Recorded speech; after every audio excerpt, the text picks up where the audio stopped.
Arganissima, New York. Your exotic skin, hair, and beauty source, and your one-stop shop for all your natural and organic skin and hair care, featuring authentic organic Moroccan oil and prickly pear seed oil and much more. Bringing you only the best, straight from the source and proudly produced in the USA. So what are you waiting for? Shop today. Arganissima, New York. Your beauty is our duty.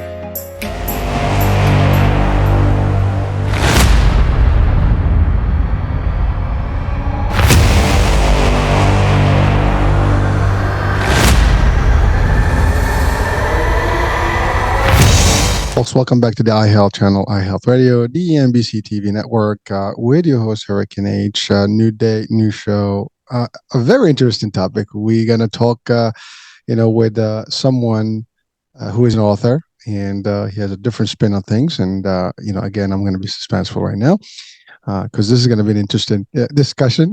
a little, it's going to have some fun to it. And I guess some curiosity is going to be, probably a good piece of the discussion. I have with me former NYPD, personality, I would say. I have with me Vic Ferrari, and he is formerly, an NYPD police officer, and we'll talk about his ranking and his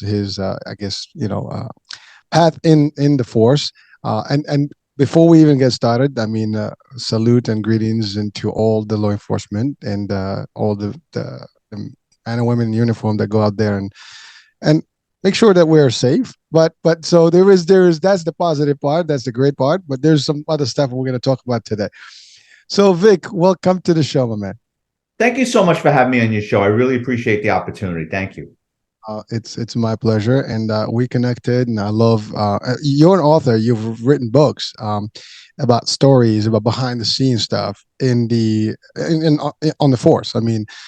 It's we know NYPD. I know NYPD well enough. I lived in New York City. I work in the city, so I am constantly. I even worked with NYPD. Literally, we did a lot of with the community affairs events and things like that in the communities.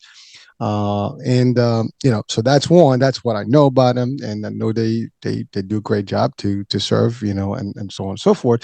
But we also watch the movies, and they're pretty exciting. It's one of the largest, I think, law enforcement units, right? Or I guess the New York City Police. Yeah, the New York City Police Department at any given time has between 30 and 40,000 members. It's the largest police department by far in the country and probably in the world. Oh, it's powerful. It's huge. Again, it's funny. Like if you look at the 80s and then you look at the 90s and then the Giuliani time, that's where they tripled up the amount of police officers, if I'm not mistaken. Yeah, well, what happened in New York in the 70s, you got to remember, right? In the late 60s, early 70s, we had Vietnam going. So a lot of young men and men was sent off to Nam, and then New York City hit dire straits as far as financially. So there was a hiring freeze in the 70s. A lot of guys were laid off, like they weren't hiring, and people were laid off. So, and I don't know what the numbers were, but you're right. The department really shrunk. And then I got hired in 87. So probably in the early 80s, they started hiring in massive classes, and the NYPD hires in bulk. So a small police academy class would be like 250 recruits graduating to become cops. A larger group would be like 2,500 or maybe more. So if you think about that, like 2,500 people going into law enforcement in one shot. When I was during my time, it was 6 months of training. And then from there, you would get farmed out after your 6 months. You would go to a borough. And each borough had zones, and each zone had 3 or 4 precincts that had a field training unit. So it wasn't like you went to a precinct and you were there. No, you went to a zone and you were exposed to 3 or 4 different precincts, which is 3 or 4 different neighborhoods and communities. So you'd see different things, right? It wasn't like you were just trapped in one place. They wanted you to get a taste of the city, and they would sprinkle us out on foot posts, and it was baptism by fire because you basically had to figure things out after the academy. And we had field training sergeants that, if you got into trouble or you didn't know what you were doing, you'd get on the radio and ask for your field training sergeant. He'd show up and guide you. And then a couple of times a month, you would go from on foot, you'd get in a police car with the field training sergeant and another rookie, and you would pick up the worst calls because they want you to learn before you go to a precinct. They don't want you to be clueless. So you're going to DOAs. People don't realize that. New York City's got 9 million people. People are going to die, sometimes natural, sometimes unnatural. So it ranges from, I remember like my first DOA was a homicide. And then other times it's some poor elderly person that passes in their sleep. The police show up. We do a preliminary investigation, and we call it sitting on a DOA because you're with a dead person in their apartment or house for hours until the medical examiner shows up and says, yeah, this isn't a suspicious death. This is an elderly woman. She had heart problems. We called the doctor. We saw her heart medication. The family can call the funeral home to prepare, right, the next step. Or if it's a suspicious death, a young person or something, time out. We're going to have the body removed to the morgue where they're going to do an autopsy to see if it was, a homicide. So you were going on these real crazy calls early on, and it was overwhelming because it's like, I was stocking shelves in a supermarket a couple of months earlier, right? Now I'm walking around with a gun and shield, and I'm sitting in an apartment with some dead guy for hours on a midnight, right? It was like something out of a horror movie. I'm like, what did I get? Like, you don't think about that. Right? You think it's going to be chasing bank robbers and pulling cars over. And yeah, there's some of that. But the reality is most police work is service orientated. Well, thanks, Vic. I mean, it's pretty interesting the initiating, story right now. Because that's really your initial days.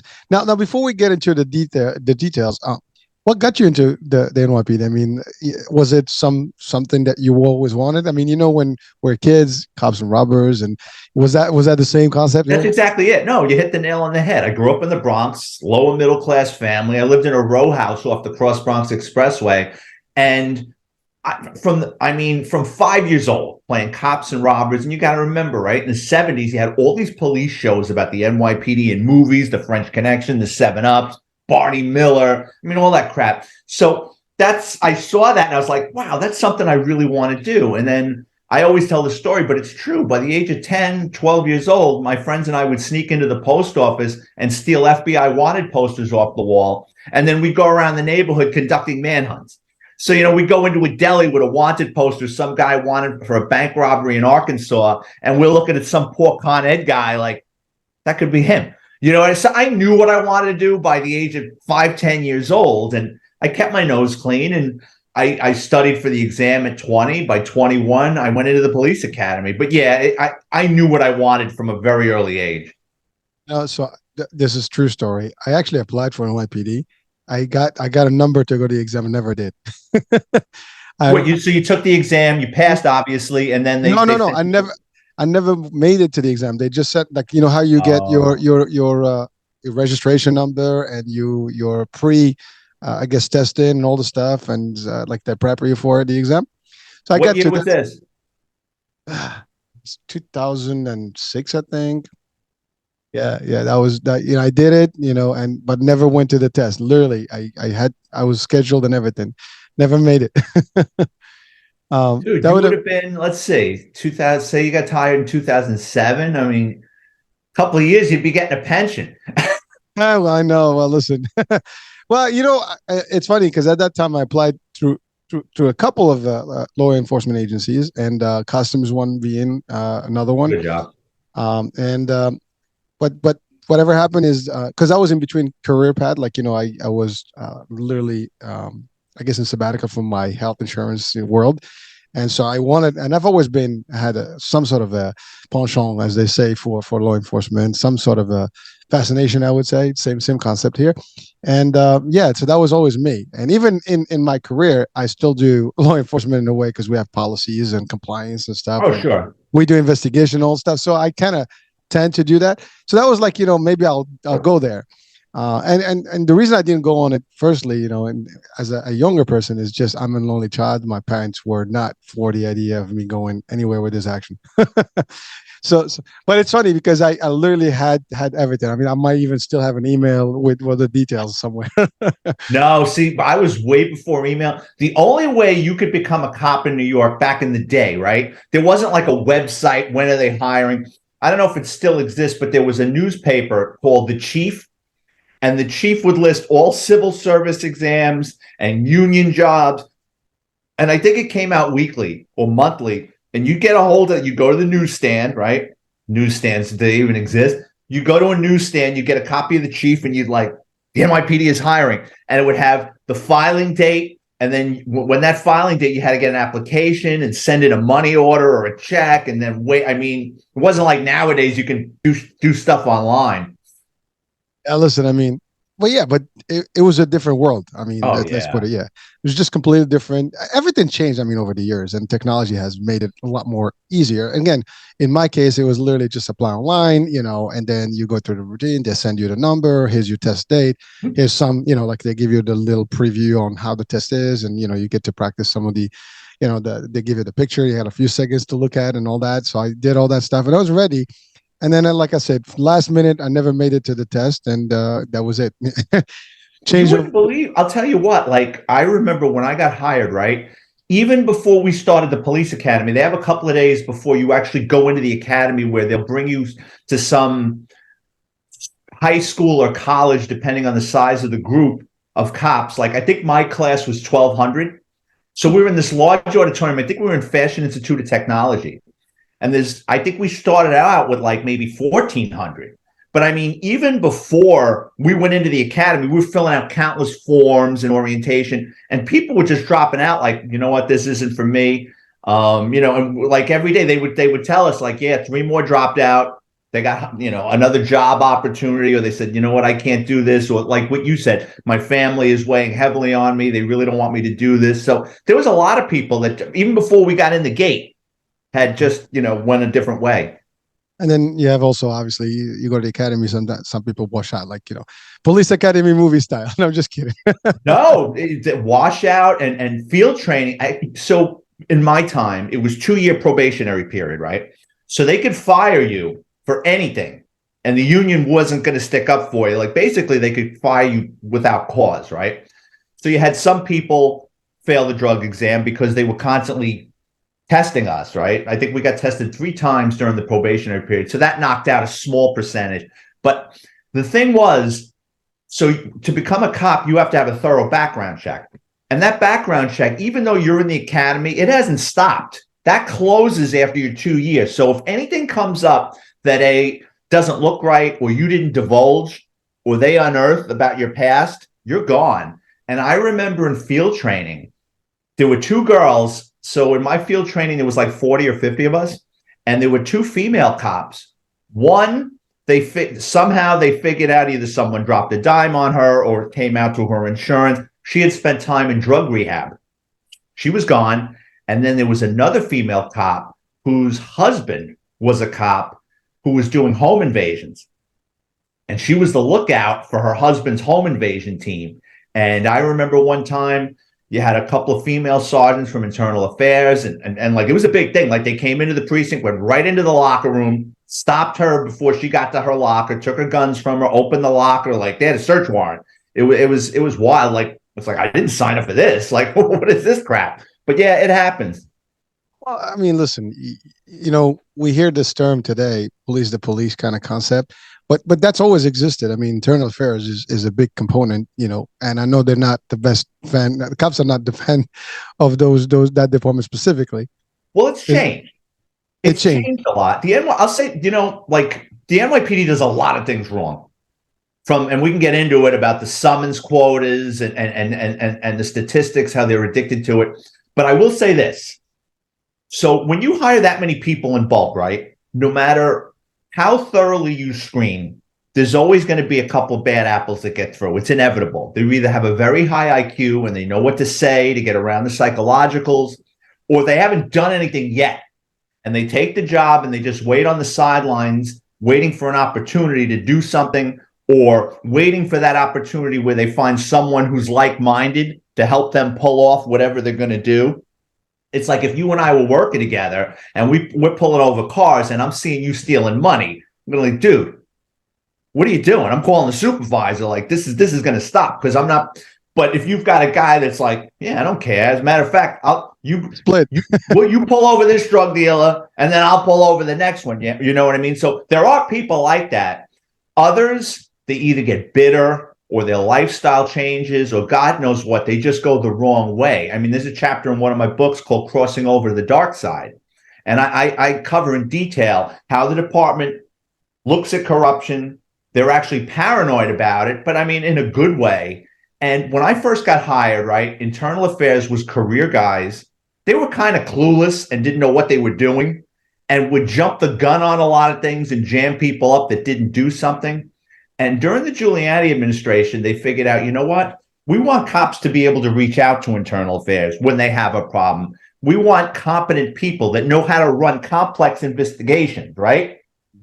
So what they started doing was, so say I'm a detective and I work in narcotics, or I'm a detective in the auto crime division or vice, right? And I get promoted to sergeant. Well, when you get promoted, you get pulled out of your specialized unit, you get your sergeant shield, you go to a sergeant school, believe it or not, BMOC, and then from there, you go back to uniform. So you don't go directly back to narcotics. You're now in a precinct somewhere, right? And you've got to work in a precinct. I forget what it was, a year or two. If you want to go back to organized crime or a specialized unit, right? You've got to interview all over again. Well, they set it up like the NFL draft. So when you go for your organized crime control interview, you're going to have vice, narcotics, all these specialized units, and internal affairs sits in on your interview. And internal affairs always gets the first round draft pick. So say they're interviewing 10, 15 people, to be, and they're looking to pick up 3 or 4 sergeants for these units. After the interviews, internal, like I would be picked if I got promoted to sergeant because of my background. I was in auto crime. I know everything about VIN numbers, insurance fraud cases. I can guarantee you if I went for a sergeant's exam, they'd say, oh, we could use this guy because do cops commit insurance fraud? Sure, sometimes. But we would need a guy that would know how to run that case and know what to look at with the paperwork, or a guy from narcotics. So they started bringing in talent. And the way they set it up is when they would draft you to go to internal affairs, you had to work there a year or two. And then after you did your time in internal affairs, you would get your choice of specialized units. So it's almost like, okay, we pulled you out. But what that did was, it used to be when you if you volunteered to work internal affairs early on in my career, you were labeled a rat. Like you'd go to cop bars, you were shunned. It was almost like the Amish. No one would talk to you. But when they started doing that, people started realizing, okay, there's a reason for this, and they're looking to make it better. And there's quality people going in there that's not going to railroad people. Let's give them a chance. And it opened things up. It actually did a lot of good for the department. So thank you for clarifying that, because again, I mean, the perception is that there is that big distinction. You got cops and you got the internal affairs, and they basically don't get along. And at least for me, a natural perspective of the just the common folk. I mean, we watch that stuff on movies. I guess that's where we get our information, which is not necessarily always. There's some truth to it, but you're right. There's dramatic stuff there. But I love what you kind of gave us a little bit of a historic behind, Yeah, a lot of people don't know that. And then, like, as a detective in the auto crime division, right, we were going up on wiretaps sometimes, right, or working on cases that involved organized crime figures. So sometimes a cop would wander onto the playing field in the middle of our investigation, and it was like, this guy, we're listening to a phone conversation and we're following somebody, and we quickly figure out there's a cop involved in this. So it's like time out, and our supervisors would contact internal affairs. They would come down, and then we'd work with a liaison.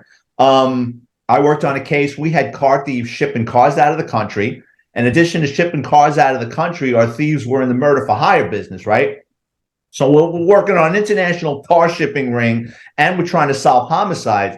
There's 2 cops from a Bronx precinct, and we quickly figure out they're hanging out with these guys, right? They're riding their motorcycles with these guys. They're palling around with them. And what these cops were doing is the thieves would call them up and say, hey, they always made it sound innocent, but it wasn't. Like, hey, I just got into a fender bender and the guy took off. Let me give you this license plate. Could you because I want to contact my insurance company. And the cops would run the plate for them. And then these thieves would know. So if they saw a car they wanted to steal, they'd give them the plate, they'd give them the address, and then they'd go to some poor guy's house and steal the car out of their driveway. And what the cops were getting is they were big motorcycle enthusiasts. So if they blew the engine on their bike or they needed fairings for the bike, their car thief friends would provide them stuff for their motorcycles. So this was going on for a while, and we took that case down. Those two cops lost their jobs. I mean, the last case I was working on, we had an informant in a scrap metal processor in the Bronx. And people would occasionally drop off stolen vehicles to have crushed, be it an insurance job, like I don't want my car anymore. I don't want to pay for the insurance. Let the insurance pay for it. Let me bring the car to this guy I know in the scrap metal processor. They'll cube it. I'll report it stolen. The car is gone, right? But what we realized is we had these thieves starting to bring us cars for the weight. So they were stealing older lead sleds, right? Like a 3,000-pound car. They'd get a couple of $100, $1,000 for the weight in the metal. Then we realized we had some cop from Queens. He was involved. He was delivering a stolen car. So, I mean, when we took that case down, he wound up going to jail because in addition to bringing us stolen cars and through surveillance, we realized he had a friend that was a realtor out in the Hamptons, somewhere out in Long Island, like very wealthy neighborhood. And his friend would tell him when people, his friend would be showing a house, like would be the realtor on record. If he knew that these people were down in Florida vacationing, he would tell his buddy and they would do these high-end burglaries out in Long Island. So in addition to, the guy wound up going to jail. He did time. He lost his job. So yeah, it's like, we don't squash anything in the NYPD. I mean, in my time, I watched a lot of guys either go to jail or get fired or even commit suicide when they knew the jig was up. I'm listening to you, Vic. It's amazing. I mean, I think most of the cops, if not all, they have that same initiating concept of cops and robbers, and they want to go do and serve and protect, right? But like you said, I mean, unfortunately, human nature does tap in for whatever reason. Now, certainly some people get corrupted. And they use their rank, and so that brings me to the concept of some people have this perception that folks sometimes go to a law enforcement because of a badge and a gun and power. Is that even okay? So that is a reality.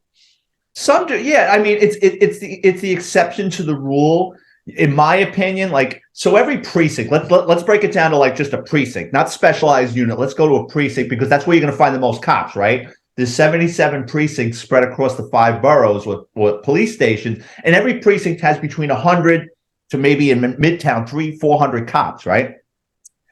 In my opinion, the ones that you're just talking about that became cops for the power, those are usually the summons guys. The summons guys, and every precinct has, well, let's back up. Every cop in NYPD has to write summonses. The department will say no. It's true. I mean, in my time, you could arrest 10 bank robbers, capture Osama bin Laden, and deliver 3 babies in a month. If you didn't write your 25 parking tickets, you didn't write your 10 moving violations, 3 of which had to be red light summonses because those were the big ticket items, right? You were gonna get a talking to. And it's not your sergeant's fault. He's getting crap from the lieutenant, who's getting crap from the commanding officer, who's getting crap from the borough, who's getting crap from it's the city that basically puts this pressure on, right? So you'll get to talk to like, hey, Vic, you only wrote 15 parking tickets this month. All right, Sarge. I mean, the trick is to just act stupid and say, oh, I didn't even you don't want to go head on with this, right? And if you keep doing it, you're going to get a subpar evaluation. Now, in addition to that, every NYPD precinct or command has summons cops, right? They're usually the guy or girl nobody wants to work with, and they're the ones that took the job because they didn't either date in high school or they got bullied or they're just antisocial people and they want to drive around in a circle for 8 hours a day and paper the streets with summonses. And for them, the power is in the pen, right? So if I pulled you over during my time, right? If you've got all your paperwork and you're a nice guy, I'm not giving you a ticket because we got enough enemies out there. It's like, if you tell me, listen, I'm going to work, or shit, I didn't even realize I did a Bronx roll through the stop sign. It's like, all right, dude, just do me a favor. Don't pay more attention. Thank you. Because you'll get further because you know what? You're going to go, geez, I got pulled over by the cop. He was so nice. He didn't give me a ticket. That's community relations as opposed to me pulling you over. You know why I stopped you? Yeah. Give me. Walk back to the car. Here. The information's on the back. you're going to go, what an asshole.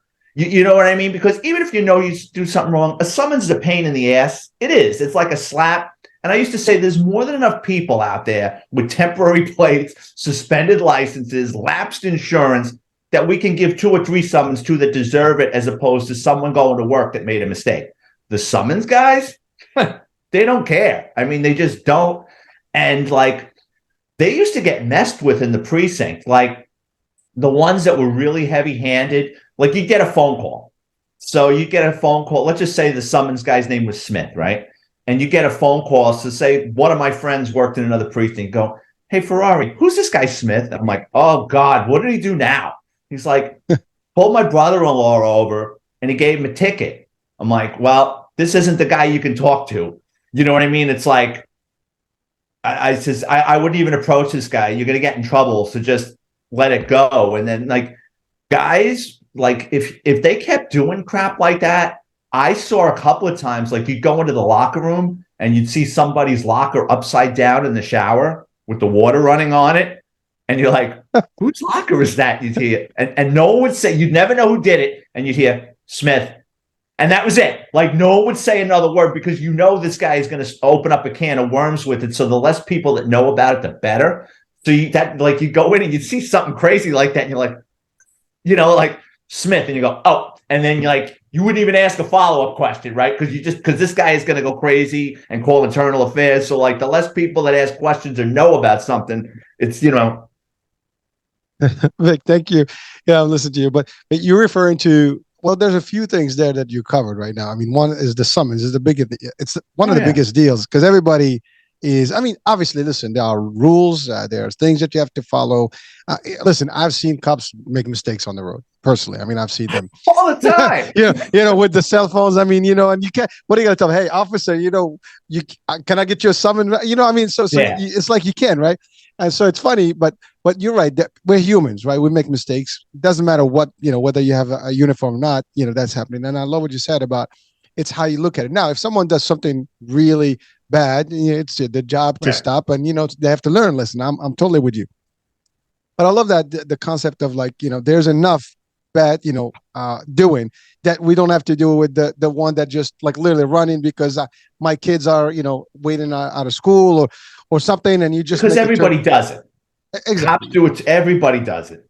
No, but I appreciate it. Now you were referring also like into terms of like PBA cards or like family, you know, courtesy. Yeah. You know, hey, listen, you know, I know so and so is in the family. You give them a number. Normally they call and they'll give you a little, hey, okay, we'll dismiss this one. We don't show up to court, that kind of thing. I mean, that's a kind of like common, but you have people. I've seen cops that would not even indulge with that thing. That's the summons guys. Yeah, you know, it's funny. There's this true story. We were 3 of us in the vehicle, literally in Midtown, and just a couple of blocks from the office. And so at the light, and so the guy that was driving, he looked at his phone. This is like, you know, maybe like 10 years ago. So he looked at the phone, and the cops are there. You know, and he knew the cops were there, but so he didn't think that it was anything because he wasn't texting. Yeah, he was not texting. He was not. He just looked at it. So the cop comes to him like you were on the phone. He's like, officer, I am literally, you know, at the light. I'm looking at my phone just to check something. He's like, no, you're not supposed to pull over. And so he had a commissioner, literally community affairs commissioner's badge, you know, because as I told you, we worked with, you know, NYPD. So he showed him, he was like, I don't give a shit who you know. Literally, he did say that, you know, and yeah, I believe it. He wrote him the summons, and then eventually we did call, you know, the commissioner's office, and you know that kind of got dismissed. But you're right. There are people that will not budge. They don't. Maybe he got offended because he threw in the commissioner's name to him, whatever. And again, I mean, I get it. You know, you almost undermined his authority at that point. You could have been nicer. He might have been from Manhattan traffic. So in Midtown, you have what's called Manhattan traffic. And that's a whole unit of summons people. Like that's all they do. Like they come, you've got like, I don't know, 200-300 people there that they're either you're writing parking tickets, you're writing moving violations, you're writing ECB violations. So that's all they do. That kind of sounds like what you ran into. Yeah, listen, I mean, again, but for the common, you know, New Yorker, I mean, it's like, I don't know who's what. I mean, you can't even tell. You know, that's the other thing. Like sometimes you get pulled over. I've seen people being pulled over by cops that may not be from the same zone or precinct. Is that even a thing? Because the understanding is that not cops have different jurisdictions. They cannot actually pull you over. Oh no, they can. They can. So let's as long as listen, as long as you're an NYPD cop. I mean, say you're a Brooklyn cop and you go out to a detail out in Queens. Say for argument's sake, say you're a Queens cop and you go out to Coney Island. They send you out to Coney Island for the day for the hot dog eating contest on the 4th of July or whatever. And somebody blows past a school bus. You know what I mean? While they're letting kids out. And you can write somebody a summons.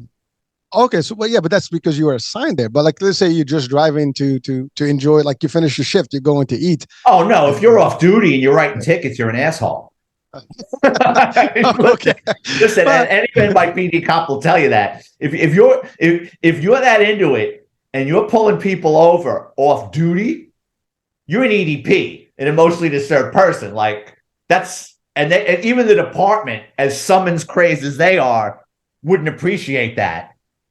So Vic, the summons is obviously the biggest part of the I mean, there's more stuff that we're going to talk about, but the summons is like where people are always like hanging, right? That's like where everybody's afraid. I mean, I think nobody wants one. I don't blame them. 9 million people are always driving careful. Listen, I can tell you this: I only had one summons, for like speeding in my life. And it was on Staten Island by a highway cop. Yeah. And it was, one of those transitions where it goes from like 65 to 55. And that's why he was sitting there. Yeah. It was like a speed trap basically. And I'm pulling, it was like slow-mo. He looking at me, I'm looking at him. I pull over. I go to the judge. The judge says, okay, well, you don't have any previous violations. I'm going to give you a courtesy. I paid like a small fee, whatever. And that was it. No points at the time. So it was perfect. So it was a cool thing, but again, a lesson learned, and I actually, that spot, every time I go to it today, that cop, there's always one there. Well, and then when you got to go to traffic court, that's a pain in the ass because they're usually not in the greatest of neighborhoods. There's absolutely no parking because everybody and their mother is going there to fight these summonses and they drive. Then you've got all the police vehicles. So you're parking 15 blocks away. There's no real place to hang around. There's always a couple of ambulance chasers. It's funny, like in the Bronx, there was this ambulance chaser attorney. He looked like Che Guevara, right? He had the beard. He wore like a rumpled suit. Right? What the hell was his name? He had like a Jewish first name and a Spanish last name. It was like Harvey. Oh, God, he was funny. Like Harvey Perez or something, right? But he was a character. Like he was entertaining. You would go to traffic court, right? And Harvey would be in the stairwell with all the livery cab drivers. And he'd be talking in Spanish, working out deals. And I think it went like this. If Harvey got you acquitted of your ticket, you gave him $100. If he couldn't beat your case, you walked. But he was always fighting with the gypsy cab drivers in the hallway. And this guy was like, he was like an actor, like a showman. He'd pound his hand. Like you would think someone was fighting for their life. Like it was a homicide trial with Harvey, right? Like I used to love when he would have because he'd wink at you. He'd give you a wink and then he'd go on to this thing. Officer, can I see your memo book? And it was nothing personal. He was putting on a show for his client, right? The thing was, Harvey was such a pain in the ass because what he would do was clog up the system because they just want you to pay your fine. They don't really like it when you fight these things. Well, they figured out that Harvey really wasn't an attorney because he was representing. He wasn't. It wasn't an attorney. No, they kicked him out. They banned him from Bronx traffic court. But it was like, what a loss. Like I just used to it. When I would see him, I'm like, you know what? I'm going to sit in his courtroom because he just would put on such a good show. Well, it's amazing, but at least he was doing something right. Apparently, he's been doing it for a minute. So he got away with it for quite some time, and I think like one of the judges there or somebody that worked at TVV Traffic Violations Bureau looked into it. And once they saw he was an attorney, they banned him. Well, listen, I mean, he tried, I guess, right? Well, for years. Listen, well, it was working what is working, right? You make it work. So Vic, I know one thing I want to go back to. You talked about initial, access to NYPD or law enforcement. You talked about mental, condition or mental, I guess, testing, right? They do some sort of a psych eval, right? Psych eval, and so, but like you said it. I mean, these folks. I mean, the psych eval has got to be intense, and people still go through and do bad things. you know, I mean, it's amazing. Like you have every single 2 years of literally background, I guess investigation. You do the psych evals oftentimes, and yet people still go, I guess, on a tangent and do bad things. Is that related to, let's say, financial? Because for me, I mean, I know NYPD now pays well. I mean, there was a time maybe that wasn't the case. Is that even the reality? Well, it's funny you should say that. So like in the 70s, right? When police corruption was out of control, this is before my time, but they made movies about it, Serpico, Prince of the City, right? Yeah. Shit that was really bad, where you had money going from the precinct cops that were getting paid off by gambling locations and sometimes drug dealers, and the money was flowing up to zones and borough commanders and stuff. So by the time I got there, that was all over. But the one thing the NYPD gets right is from the time you get hired, they tell you you're going to be fired. I mean, make no mistake about it. They are beating that into your head the day you walk through the door at the police academy about police corruption. Internal affairs comes, specialized units come to the police academy and show videos and teach seminars and give war stories. And they show videos of cops that got jammed up and did jail time, talking about how they went bad, how they wound up going to jail, they lost everything. So, I mean, it's not like I'm not sure. I mean, you know what flies and what doesn't fly. I mean, they're very good at that, and they never take their foot off the gas with that. As far as, if you turn sideways, you're out of here. You're going to jail. Is it financial? I don't think so. I mean, they used to say back in the day they weren't paying cops much, and I can't speak to that because I wasn't there. I mean, you're not going to be rich being a cop, but if you live, if you live below your means, you're going to have a good life. I think it boils down to more, people that just get in under the wire. And you are right, the psychological, it was intense. So I remember it was a whole day. It was like 8 or 10 hours where I took several long psychological exams. I mean, the Minnesota aptitude test, it's like 500 questions, but it's kind of the same questions worded differently over and over again, where they're looking for a pattern. Then I had to draw, I kid you not, in addition to taking all these tests, I had to draw a man, a house, and a tree. Now, I can't draw to save my life. I'm like, they're going to think Charles Manson is trying to get in here because I can't draw. But after you do all that crap, like a couple of months later, they call you out to Left Rack Plaza, which is the NYPD's health service division, where they do all your physicals, drug screening. And they would call us in like 50 at a time. And we were sitting in this large room, right?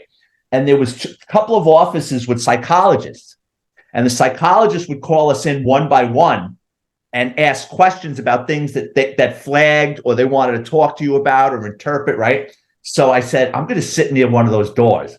So as soon as someone got up from one of those doors, I moved my seat because I wanted to listen what they were talking about. And I'll never forget this, because I was one of the last guys to get called, which aided me immensely. And I remember a guy left and one psychologist called another one into her office, and they were debating over the guy's drawing. And she goes, look how small his man is.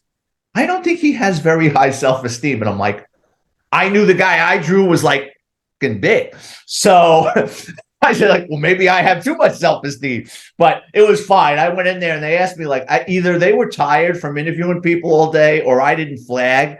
But I was in there 5 minutes and I don't even remember really what they asked me, but I was in, and that's 36 years ago. But they do a lot of psychological screening. So thank you, Vic. So your career path, you started as just a regular cop, and then you went to a special unit, and you moved up to detective, rank, and so that's a pretty, an intense in itself, because you have to go through detective exams and things like that. Correct? No.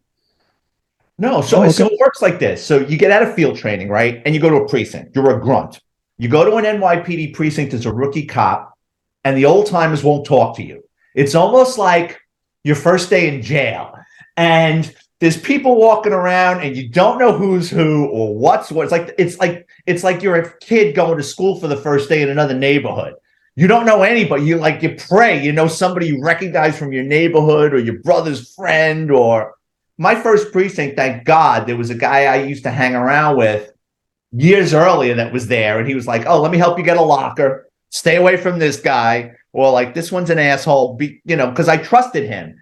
Then after a while, the old timers will warm up to you. And if their partner isn't in for the day, they'll go, kid, you want to get in the car? Like, yeah, okay. And then the old timers used to tell you, don't touch that fucking radio. And I'm driving. It's like, okay. But you just keep your ears open and your mouth shut. And after a while, after a couple of months, and they realize you're not a know-it-all, you're not a crybaby, you're a good guy, you'll back them up, you're not a coward, then they'll start inviting you out for a beer. Or, hey, we're going to a Yankee game, you want to go on Friday? And then you become one of the guys or gals, right? And after a while, you're in a precinct and you're getting good evaluations, and if you get good evaluations and you're not a pain in the ass, you start putting in for things after a couple of years. So I always wanted to go to plainclothes. I had a lot of arrests. I didn't have a lot of civilian complaints. Good evaluations. So they're like, he's not a risk. We're going to give him a little more leash. So now I'm in plainclothes. I'm I'm making arrest in anti-crime, right? Then during the Giuliani administration, narcotics started picking up bodies. Like the narcotics division, when I first got hired, each borough had like 30 detectives. It was ridiculous. Giuliani wanted to beef that up. So they started picking up waves of cops to go into the narcotics division. So I filled out an application. I went for an interview, screening. They did more of a thorough background check, believe it or not, for me to go into narcotics than they did for me coming into the job. And there's a funny story from one of my books. I go for my narcotics interview at Police Plaza. I'm sitting in a room in a suit and tie with all these supervisors from different narcotics units, right? And one of them starts asking me about my father's past. And I go, what are you talking about? And he goes, well, your father got arrested a couple of times. I go, my father? And he says his date of birth, which coincidentally is mine. And we're born on the same day. And I go, there is no way. He goes, I'll show you. And I'm like, Dad got locked up in 1956 and like 1958. Like, what the, right? So I'm like, oh, I said, we're going to have some interesting dinner conversation when we get home, right? So that night I come home, we're sitting around the dinner table. My mother's putting food out. And I'm like, Dad, I got to ask, and please don't take this the wrong way. I go, did you ever get arrested? And he goes, yeah, a couple of times as a teenager, right? And then my mother starts freaking out. My mother's like, well, what are you so goddamn nosy? And she's like dropping plates and like trying to stop this conversation. And he got in trouble a couple of times as a kid, nothing major, but like, he goes, now you understand why I was so tough on you and your brother? I go, yeah, now it makes sense. But like, as a kid, I didn't see it. So anyway, I went into the narcotics division. I did it for about a year and a half. So to become a detective, you've got to work in a specialized unit like narcotics, vice, internal affairs, RIP, which is robbery identification program, any one of the investigative units in the NYPD. If you work there and this might have changed, but in my time, if you work there for 18 months, you got good evaluations, you would get promoted to detective.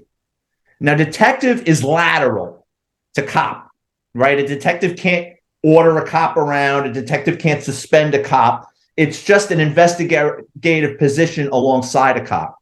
And once you're already a detective, it's easier to navigate through specialized units because you've already proven you're an investigator, you got casework. I absolutely, after a year and a half of narcotics, I couldn't take it anymore. For me, it wasn't for me. I took an unusual role. I went back to patrol and everybody was like, what are you, crazy? You could be a detective in 4 months. I go, they can keep it. I was over narcotics, doing buy and bust every day long. You're locking up the same people, right? We're locking up 20, 30 junkies at a time. You're always afraid of getting stuck with a needle. You're always afraid of getting AIDS or hepatitis C. You're dealing with street people, right, that are selling because for the most part, guys that are pitching in the street are either young kids making money or junkies feeding a drug habit. So you're strip searching and mass processing 15 people a day. You've always got a cold. They're always coughing on you. They smell. I'm like, oh, I'm not doing this crap no more. I went back to patrol. But I was always a car guy. I was always getting into car chases. I knew everything about VIN numbers on cars. I always led the precinct in stolen car arrests. My old sergeant from narcotics a year or two later was in auto crime. And he said, we're picking up investigators for auto crime. He goes, I know you can run a case. He goes, put in for it. And that's how I shot into the auto crime division. And that's where I was working on chop shops and organized crime and shipping cases with cars getting shipped out of the country. That's where I spent my last 10 years. Well, thank you, Vic. So now I want to get into some Sure. meat stuff. NYPD and diversity. That's a topic of discussion that almost shifted in decade after decade. Is that even a real thing? I mean, because initially, if you think about NYPD, in terms of ethnic background, it was limited. Am I getting that right? No. And I'll give you a perfect example why it's not. When we were doing a shipping case, we were working on that international shipping case. We had cars getting shipped to China, right? Well, how are we going to monitor the bad guys? They're all speaking Mandarin, Cantonese, and there were 3 dialects of Chinese these guys were speaking. Chinese. So what did we do? The NYPD has a database. When you get hired, they want to know everything about you, what you did for a living. So I used to be an exterminator. They might have a case where they need a guy to go in as an undercover as an exterminator that can talk the talk. Or we had a couple of cases where we had guys working in the scrap metal processor place. We pulled people that in their background were scrap metal processors, right? But in this particular case, we needed like 10 people that spoke these dialects.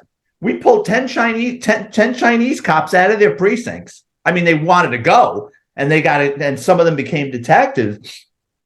We pulled them out. They were monitoring the Chinese interests. Like that. And we had it on, I think they had like 50 candidates that spoke these when we were able to pull 10. So the NYPD was very diverse. It's even more diverse now.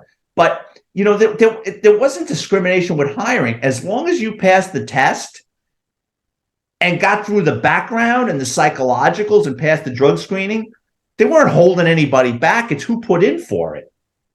No, I appreciate that. I mean, thank you for clarifying that, because again, there's this big, if you New York, you Irish, you're Italian, those were like, the predominant, I would say, force. And then you had you're 100% right. When I first got hired, there was a lot of Irish. I'm both.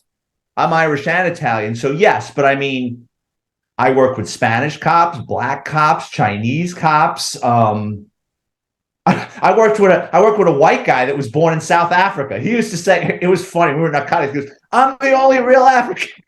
He was so funny. He was born in South Africa, and his parents were from Italy, but for whatever reason, they started a business in South Africa. And then he was born. He lived there up until he was like 5. Like he could speak, I think it was like Afrikaans. He was fun, but it was just funny. Like the black guys always thought it was so funny because he goes, "I'm the only African here." Well, I mean, listen, but I appreciate the clarification, because again, just for our audiences, because there are perceptions, right? And it's one thing. There's a perception, but it's not a reality. Exactly. That's what we're trying to establish, is that there is diversity, and it's always been there. But to your point, as the need had called for it, there's more, I guess, introduction of different ethnicities within the force, and more coming through. 9/11, obviously, tragedy in New York City, one of the biggest events. Yeah. That also prompted. One of the reasons I was joining is because of my background in language speaking, skills. That was going to be, why, Oh, you would have gotten scooped up. Do you? It was quick. I mean, how many languages do you speak? 4.5. What languages? So French, Arabic, Spanish, a little bit of Italian. I can guarantee you, if you wanted to, and you had good evaluations and you kept your nose clean, by now you would probably be working in either major case narcotics or a terrorist task force or a DEA narcotics team, where you'd be working on international drug cases or terrorism. I guarantee it. If that's what you wanted with your background, you could be doing it. Also, terrorism was actually the route, and that was actually some of the, even with the customs and things, that was the some of the I guess the interest there. But you're right. I mean, so there is always that contribution and from communities to try to be part of the system and help, and so that changed the dynamics. Now the biggest discussion usually around police and more recent police brutality, and so I want to just maybe spend some time on this, because there's two things here. First, police, law enforcement, agents, officers, they put their lives, every day in danger. And so there is that. And, again, we talked about power. Other than the summons, you do carry a gun, you do have some authority. Sometimes, it gets out of hand. But you're right. If you have to defend yourself every day, there is a chance where someone's going to pull a gun at you or something. You don't know. You might take action. Now, I'm assuming that didn't happen. So luckily, no stuff. But a lot of people. I almost, in my career, I'm so lucky that I never had to pull the trigger. But there were a handful of times that, I can, like, off the top of my head, where I almost took someone's life, and I'm just so glad, almost like God intervened. And they either, I could tell you the stories, but it was just like, I was that close to killing somebody. And like afterward, it's almost like when you almost get into a car accident. And you said, like, oof. Holy shit. One time, Saturday afternoon, my partner and I were in uniform, early 90s, nice building, 6-story walk up on Broadway in the Riverdale section of the Bronx. I don't know what the call was. It wasn't a heavy one. Saturday morning, we're banging on the door. And as we're waiting for the person who called us to open the door, a door across the hallway opens, and like a 14-year-old kid comes running out with a gun in his hand. Ooh. And my partner and I just turned and drew on him, like, drop that gun. And the kid was a good kid. He dropped it. And what it was a 14-year-old boy playing with his 8-year-old cousin or brother. They were playing cops and robbers in the house. It was a replica. He was in the house. They were just goofing around. He didn't know we were in the hallway. You know what I mean? He was just playing around with his cousin, and it spilled out. His cousin was chasing him. He was going to run out with the hallway with this thing. It's a Saturday morning. He didn't expect 2 NYPD cops in the hallway. And his mother beat his ass. She came out and dragged him. She's like, I'm so sorry. It's like, it's all right. It's like, I told you not to leave the house with this thing. It was mine. I didn't know they were in the hallway. But it was like, it's a game of inches. Another time, there was this crackhead female, and she was chasing her boyfriend with a carving knife all around Kingsbridge and Sedgwick Road, right? Chasing him.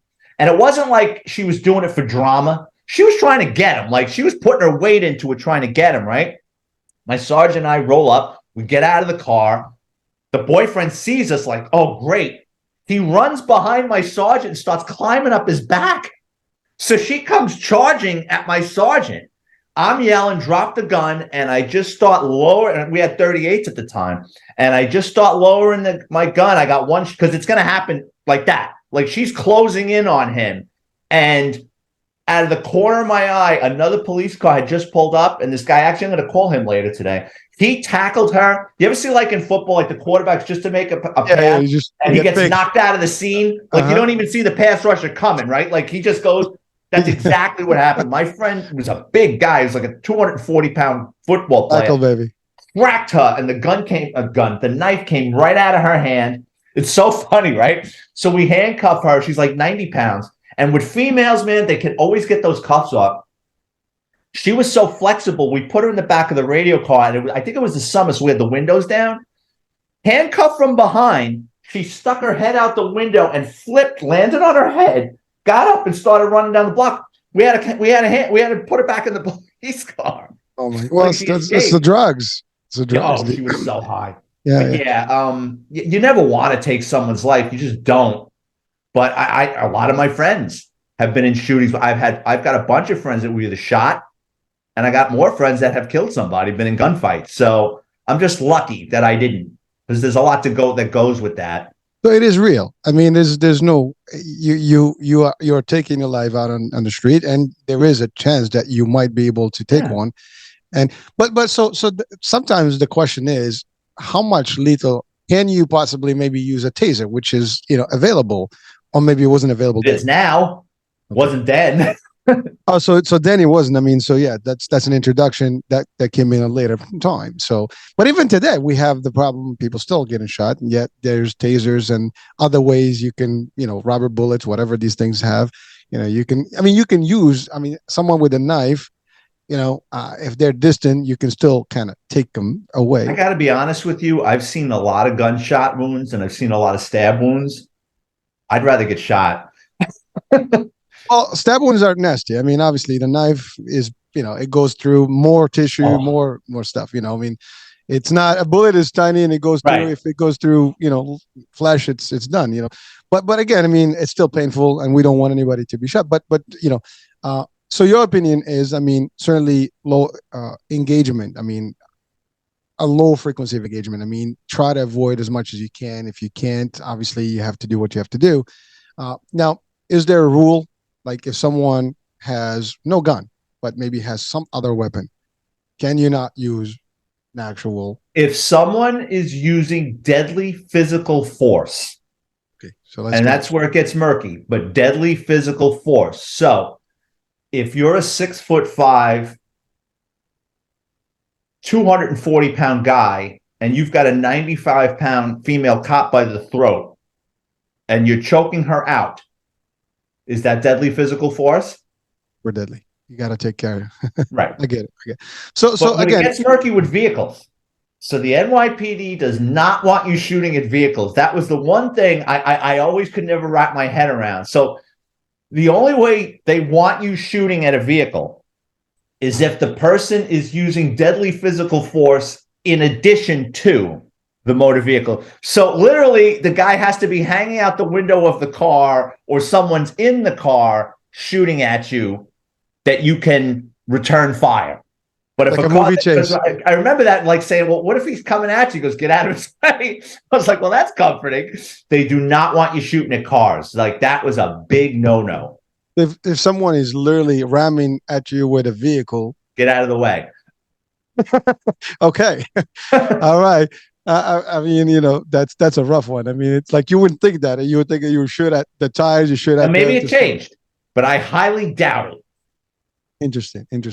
Well, I mean, we're having a discussion on the show here. Well, I hope. I mean, there's always, it's hard to see a life go no matter what. And someone is not feeling right. Family members, somebody. I mean, even for a bad person or a perp or a criminal, they still have family, and sometimes everybody gets affected. No matter what. So, but you're right. If there is no fear of repercussions of potential, deadly force use, people are probably going to just take over. I mean, let's think about it, right?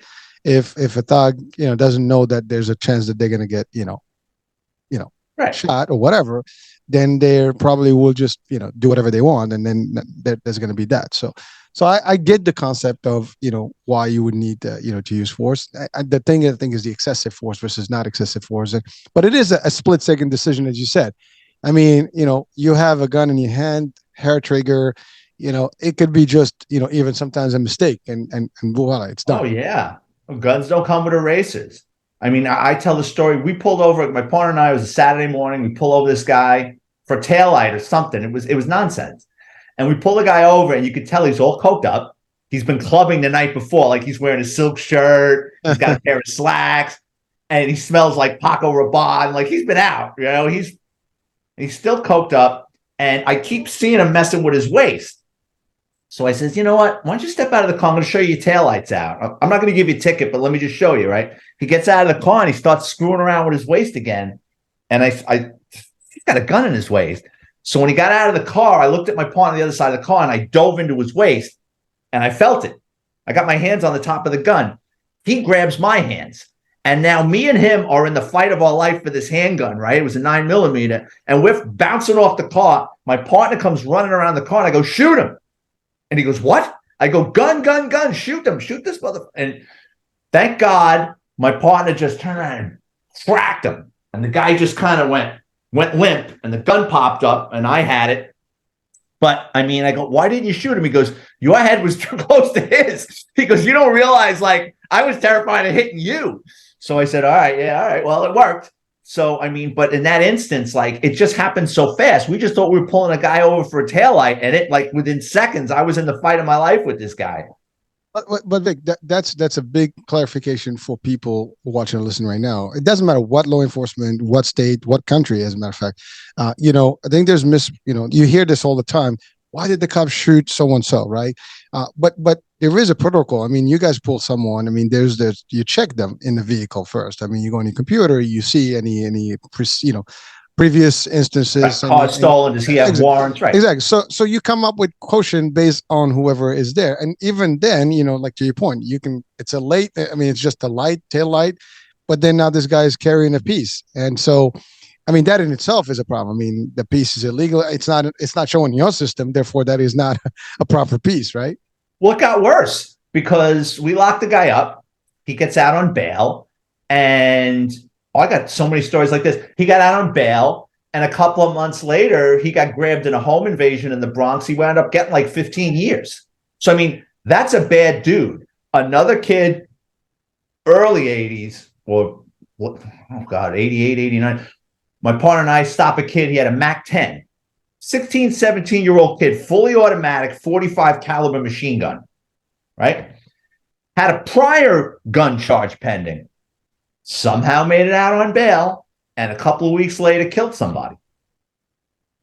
So you never know who you're dealing with. Like you would say, well, what's a 16-year-old kid doing with something, that a weapon like that you would see in like Iraq? You know what I mean? It's like something.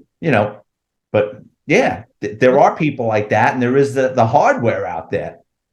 Well, that's the thing. I mean, like for someone, because there's this big debate about firearms and amendment, Second Amendment, all this stuff. I mean, the folks that actually go and buy and purchase pistols or whatever from the store, I mean, they go through the criminal procedure. Yeah. They do the whole stuff. They get the process.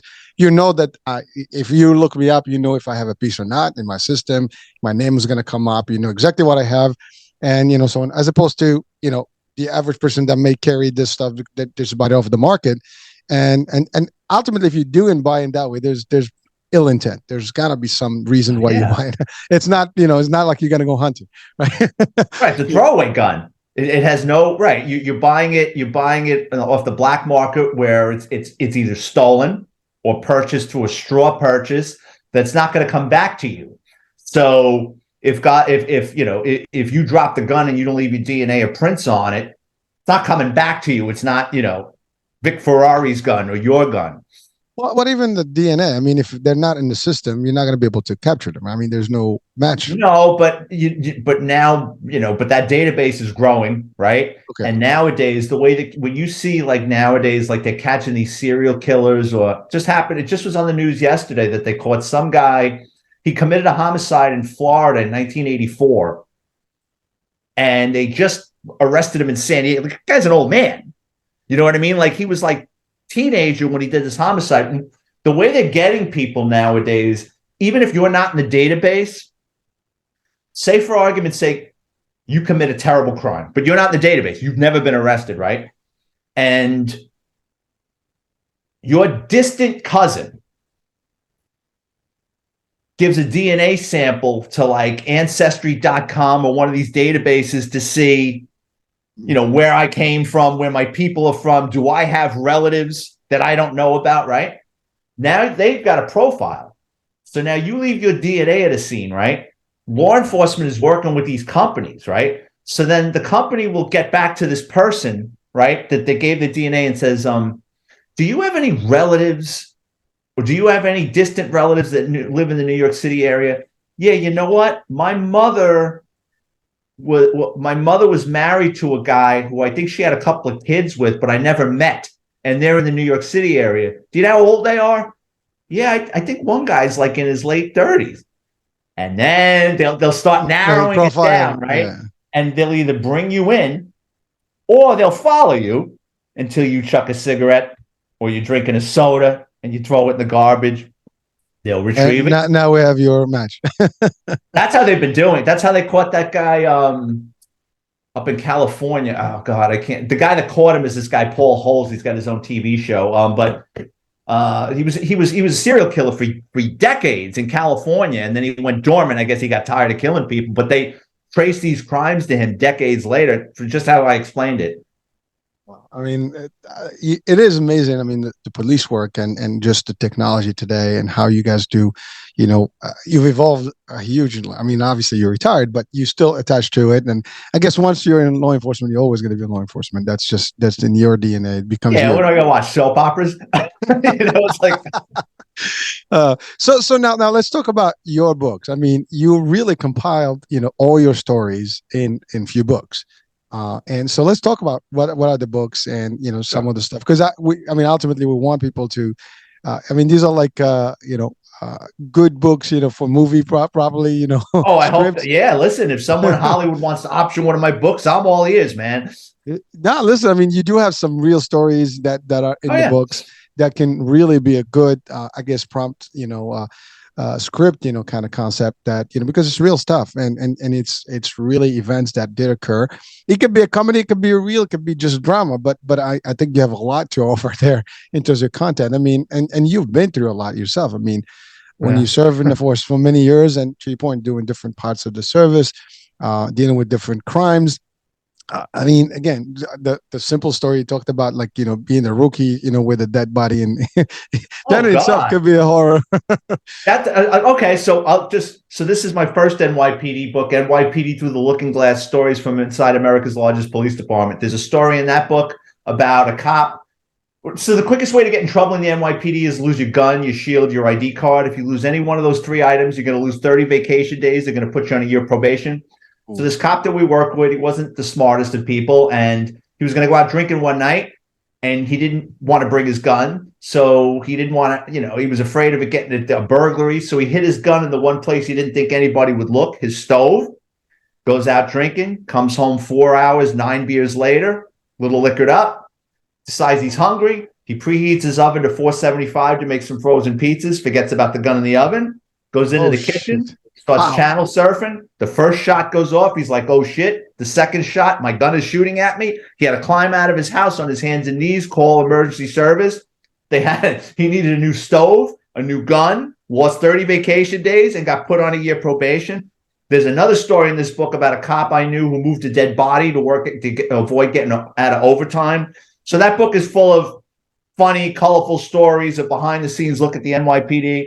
My next NYPD book is NYPD's Flying Circus: Cops, Crime, and Chaos. Same thing, funny stories. There's a story in there. This cop I knew, we used to call him El Diablo, even though he was Irish. The Spanish cops used to say if you worked with him, you're either going to convert to Christianity or go to rehab. He was just that much of a partier. He got drunk at a Midtown bar. He stole a horse and carriage that you see going around Central Park. Buggies, yeah. Yeah. He was talking to two girls at the bar. The handsome cab operator with the top hat came in to use the bathroom, and he said as a joke, he goes, hey, can I take Seabiscuit for a ride? The guy goes, yeah, sure. He goes, okay. He went outside, put the two females in the horse and carriage, right? And they start going. Well, the horse quickly figures out this guy doesn't know what he's doing. I'm going to the barn to get some oats and hay. So the horse realizes he can't tell me what to do. The horse starts blowing lights, right? Like, you can't blow lights in a horse and carriage. You could get killed. The horse and carriage takes off through Central Park to cut through the park to get back to the barn. This guy's friends, who also had handsome cab operators, go, oh, shit, there goes Harry's stolen horse and carriage, right? They chase it into Central Park, and then it became like Yonkers Raceway. Like, one got in back, one got in front, like, whoa. To stop this thing, they were going to beat the shit out of him. The Central Park precinct cops came. The owner came. He wanted him arrested. He goes, whoa, time out. I'll tell you what, I'll take you to an ATM right now. I'll give you $500. We make this go away. He goes, you can give me $500? And it went away. So that's a story from my book, The NYPD's Flying Circus. Then we got Grand Theft Auto, the NYPD's Auto Crime Division. That's everything you wanted to know about chop shops, stolen vehicles, exporting stolen cars out of the country, who steals your car, where your car goes, a car thief's mindset, how to protect your vehicle from being stolen. Then we got NYPD Law and Disorder. This book has got a lot of embarrassing moments. I love that. Law and Disorder. I lock up three kids for 4 kilos of coke in the back of a cab, right? I go to court that night. I'm on top of the world. I go across the street to use the food court bathroom. I'm on the bowl, and I got my gun belt hung on the hook. These teenagers come running into the bathroom. They're hitting the hand dryers. They're screwing around. Then it gets quiet. I'm like, did they leave? I look up. One of the kids ran into the next stall, jumped up on the toilet seat, and was trying to pull my gun belt over the wall. I jump up. My pants go to the ground. It's a hockey fight, bro. My pants are down to my knees, and I'm punching him in the face, telling him, let go of the gun belt. His friends run into the next stall. They start pulling his legs. He drops the gun belt. I pick it up. I pull up my pants. The whole wall broke. You know, like those cheap aluminum walls, like it bent, right? I get my uniform back together. I run into the food court. There's this 300-pound porter with, like, you know, those janitors, they buff the floors. He had like a Sony Walkman on. I'm like, dude. He takes it off and I go, did you see a bunch of teenagers run through here? He looks up and burps and he goes, no. So like in the book, I go, what am I supposed to do at this point? Call the police on myself? The cops that show up, I'm going to be the laughing stock of the Bronx. Like, it's going to get around. You see that guy over there? He lost his gun. Almost. So I kept that story to myself until I retired from the NYPD. So that book's got a lot of embarrassing stories. And then my last book, Confessions of a Catholic High School Graduate, is about growing up in the Bronx in the 70s and 80s.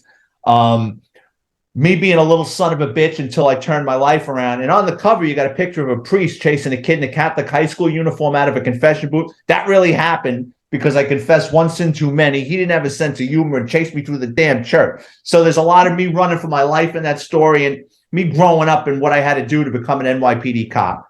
All my books are on Amazon. Just go to the Amazon book section, type in my name, Vic Ferrari, like the car. All my books are $10 paperback with $2.99 ebook download. If you want to get a hold of me on Twitter or Instagram, it's at Vic Ferrari 50.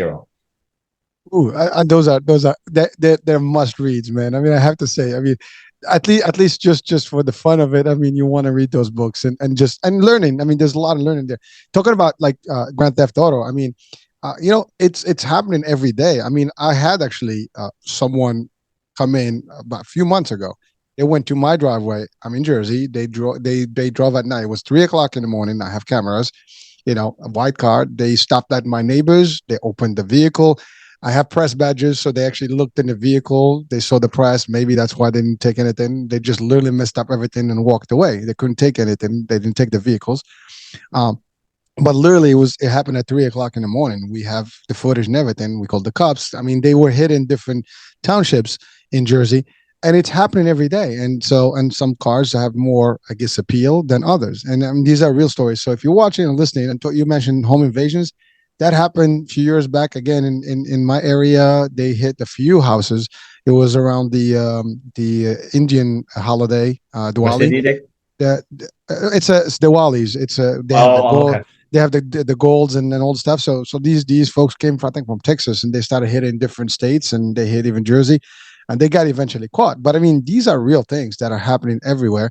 And so folks need to be aware. And, you know, some of the stuff that you have there could be fun, but there's also some tips and things that they can really learn from what to look for and understanding the concepts. And you mentioned insurance fraud. I'm in the insurance space as well, in the health one, but you're right. And we have fraud, waste, and abuse every day. And there's always cases of what can go wrong. You talked about, you know, chops. We talked about the concept of what do you call it? I run my car over, and so this way, you know, I told my car so the insurance can take it over.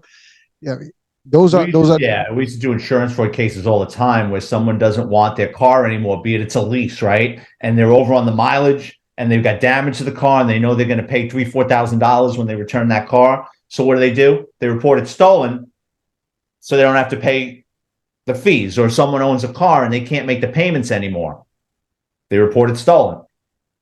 And, you know, and then the insurance goes crazy. So, well, listen, Vic, I mean, it's been a little over an hour, but it was all fun. And then, I mean, I had a great time with you, man. And a lot of impressive stuff and information. I mean, you know, real. It's, you know, for anyone that's actually listening, you know, watching, if you want to be in law enforcement or in the law enforcement, I mean, it's real. There's ups and downs like everything else. We are humans. It's not a peachy as we think. And, you know, the public perception is always like we want it, you know, black and white. It's not a black and white. There's gray in between, and there's a lot of shady stuff. And I'm not shady. I mean, like, there's a lot of different shades, I would say. You know, it just happens and there's nothing you can do. I mean, there are idiots out there that always can do bad. And so you have to deal with it. And sometimes it is human nature. You have to react. You have to do certain things. And, you know, again, in your case, luckily, never had to you know, pull a trigger. But it could happen to anyone. And sometimes it's live and death. And the adrenaline rush can happen. So many things can happen. And you're right. I mean, there's some good, there's some bad, you know, hopefully, you know, but I think the overall is that there's always good, and we need this, you know, to continue always there. We need to have the respect for our law enforcement. And of course, I think, you know, the law enforcement folks, they should also have respect for the communities, because, I mean, we work with each other in a way. And so that's about it. So any last advice to anyone that's listening and watching right now before we end our show? Just stay out of trouble. Your life will be that much easier. Some people are magnets for trouble. I'm sorry. Oh, yeah. Oh, listen, you're 100% right. But I love it. I mean, we all, it's literally, I had this discussion with my kids the other day. It's like, it's very easy to get in trouble. I mean, that's the easiest way to do it. Staying away from trouble is actually much difficult, and you just have to know what not to break and just keep cool. Again, substance can be a problem. Any type of substance can affect alter your mind, and you get angry, and the rest is done. So Vic, thank you so much for being with us, for the advice, and definitely the books. We're gonna look them up. I'm gonna put them on my Instagram as well, so people can actually take a look at them. Yeah, please do check them out. I mean, they sound to be interesting. I mean, if you like books, these could be good reads and probably fun. All right. So Vic, thank you so much. Have a great day, and folks, thank you so much for being with us, for watching, for listening in. I'm Hurricane H. We'll be talking soon. Bye for now.